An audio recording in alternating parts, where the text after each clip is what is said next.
اعوذ باللہ من الشیطان الرجیم بسم اللہ الرحمن الرحیم وان علیہ نشأۃ الاخری وانہ هو اغنی واقنی وانہ هو رب الشعراء وانہ اہلک عادا الاولی وثمود فما ابقی وقوم نوح من قبل انہم کانوا هم اظلم واطغی والمؤتفکۃ اہوی فغشاها ما غشا فبأي آلاء ربك تتمارى صدق اللہ العظیم۔ اور یہ کہ اللہ ہی کے ذمے ہے دوبارہ اٹھا دینا، اور یہ کہ اسی نے دولت دی، اسی نے خزانہ دیا، لیکن اس کے ایک معنی یہ بھی ہے کہ اسی نے جس کو بھی فقر آتا ہے اسی کی طرف سے آتا ہے۔ اغنا اقنا، اقنا چونکہ یہ باب افعال ہے تو اس میں سلب ماخذ کا ایک مفہوم بھی ہوتا ہے۔ وَأَنَّهُ هُوَ رَبُّ الشِّعْرَىٰ، وہ ستارہ جس کی کہ عام طور پر پرستش کی جاتی تھی، یہ کہ اس کا رب بھی وہی ہے۔ وَأَنَّهُ أَهْلَكَ عَادًا الْأُولَىٰ، اور یہ کہ اسی نے ہلاک کیا تھا پہلے عاد کو۔ عاد وہ قوم تھی جو احقاف میں آباد تھی، جن کی طرف کہ حضرت ہود علیہ السلام مبعوث ہوئے تھے، لیکن اس کے بعد پھر جو قوم سمود وجود میں آئی، چونکہ اسی قوم عاد میں سے جو اہل ایمان تھے اور حضرت ہود علیہ السلام انہوں نے وہاں سے ہجرت کی، اور پھر ان کی نسل سے یہ دوسری قوم جو سمود وجود میں آئی، تو اسے عاد ثانیہ بھی کہا جاتا ہے کہ پہلے عاد وہ تھے، دوسرے یہ عاد ہیں۔ سمود کو بھی عاد ثانیہ کہا جاتا ہے چونکہ یہ انہی کی نسل تھی۔ تو انہ اہلک عاد الاولی، اسی نے ہلاک کیا تھا پہلے عاد کو۔ وثمود فابقی، اور عاد ثانیہ یعنی سمود کو بھی تو پھر کسی کو باقی نہ چھوڑا۔ وقوم نوح من قبل، اور ہلاک کیا تھا اس نے نوح کی قوم کو اس سے پہلے۔ انہم کانوا هم اظلم واطغی، یقیناً وہ تو ان سے بھی بڑھ کر ظالم اور ان سے بھی بڑھ کر سرکش تھے۔ والمؤتفکۃ اہوی، اور وہ بستی کہ جسے اس نے پلٹ دیا تھا، الٹی ہوئی بستی کو اس نے پٹخ دیا، اس سے مراد ہے سدوم اور عمورہ کی بستیاں۔ فغشاها ما غشا، اور پھر اس کو ڈھانپ لیا جس چیز نے کہ ڈھانپ لیا۔ جب اس کے اوپر ایک دفعہ تو وہ زلزلہ آیا اور تلپٹ کر دیا، اور پھر اس پر کنکروں کی بارش ہوئی تھی۔ فغشاها ما غشا، تو وہ کنکروں کی بارش نے پھر ان کو ڈھانپ دیا۔ فبأي آلاء ربك تتمارى، تو تم اپنے رب کی کون کون سی قدرتوں کے بارے میں تم اسے جھٹلاؤ گے یا ان کے بارے میں شک کرو گے۔ ھذا نذیر من النذر الاولی، ھذا یہ یعنی محمد صلی اللہ علیہ وسلم یہ بھی ایک خبردار کرنے والے ہیں، جیسے کہ اور بہت سے خبردار کرنے والے پہلے آ چکے ہیں۔ من النذر الاولی، پہلے کے، نذیر کی جمع نذر۔ ازفت الازفہ، آ چکی ہے قریب وہ آنے والی۔ لیس لہا من دون اللہ کاشفہ، اور نہیں ہے کوئی اس کو کھول دینے والا اللہ کے سوا۔ اس کے یہ بھی معنی ہے کہ جیسے کشتی کا لنگر کہیں ہو تو لنگر کھول کر، لنگر اٹھا کر پھر کشتی کو روانہ کیا جاتا ہے، تو ایسے ہی وہ قیامت ابھی لنگر انداز ہے، لیکن اس کو روانہ کرنا، اسے چلانا اللہ ہی کا کام ہے جب وہ چاہے گا۔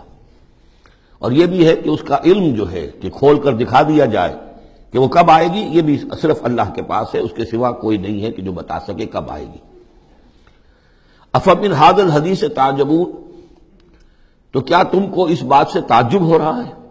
ھذا الحدیث، اس قرآن ہی کے بارے میں کہا جا رہا ہے۔ وَتَضْحَكُونَ وَلَا تَبْكُونَ، اور تم ہنستے ہو اور روتے نہیں ہو۔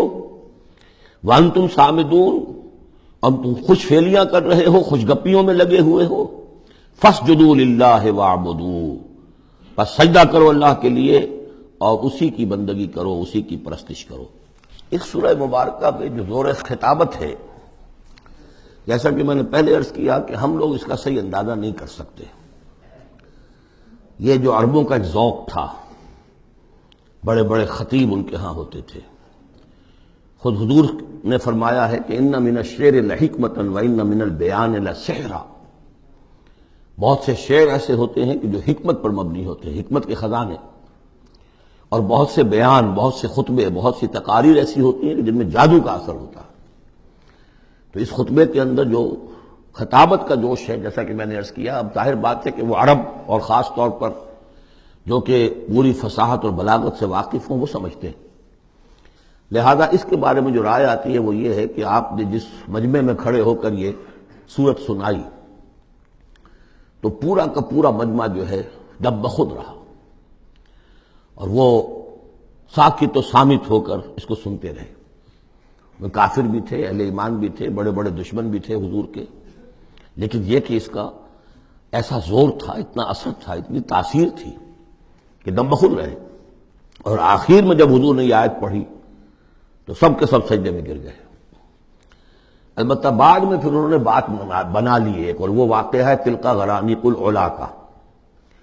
جب ان سے کہا گیا تم بھی سجدے میں گر پڑے محمد صلی اللہ علیہ وسلم کا یہ کلام سن کر یا قرآن ان کی زبان سے سن کر، تو انہوں نے کہا کہ ہم نے تو سنا تھا کہ اسی میں انہوں نے یہ بھی فرمایا تھا جہاں ذکر آیا ہے افرأیتم اللات والعزی ومناۃ الثالثۃ الاخری، تو وہاں محمد نے یہ بھی کہا تھا تلک الغرانیق العلا وَإِنَّ شَفَاعَتَهُنَّ لَتُرْتَجَىٰ، یہ بڑی اونچی دیویاں ہیں، بڑی اونچے مقام والی دیویاں ہیں یہ لات اور منات اور عزا، اور یہ کہ ان کی شفاعت کی توقع ہے، شفاعت کریں گی۔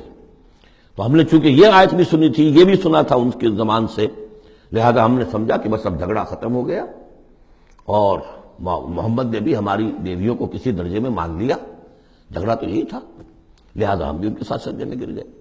لیکن یہ گویا کہ ان کی سخن سازی تھی، یا یہ کہ بعض علماء کی یہ تعویل ہے کہ ہو سکتا ہے کسی شیطان نے جب کہ حضور پڑھ رہے تھے تو یہ الفاظ پڑھ دیے ہوں آواز ملا کر اور انہوں نے سنے ہوں، واللہ عالم۔ لیکن میرے نزدیک اصل میں اس صورت کی تاثیر تھی، اس کی اتنی ہیبت تھی اس میں کہ اس کے نتیجے میں جب آخر میں یہ حکم آیا سجدہ کرو اللہ کو اور بندگی کرو اسی کی، تو وہ سب کے سب گویا کہ بے اختیار جسے ہم کہتے ہیں فَأُلْقِيَ السَّحَرَةُ سَاجِدِينَ، جیسے القیہ کا لفظ آیا ہے کہ وہ جادوگر جو تھے حضرت موسیٰ علیہ السلام کا جو مقابلہ کرنے آئے تھے، فعل مجہول ہے، گرا دیے گئے جادوگر سجدے میں، جیسے کسی نے ان کو پکڑ کر اور الٹا کر دیا اور سجدے میں گرا دیا، یعنی بے اختیار کرنا انسان کا۔ تو ایسا ہی معاملہ اس صورت کے سننے پر بھی ہوا ہے، واللہ عالم۔ صدق اللہ العظیم۔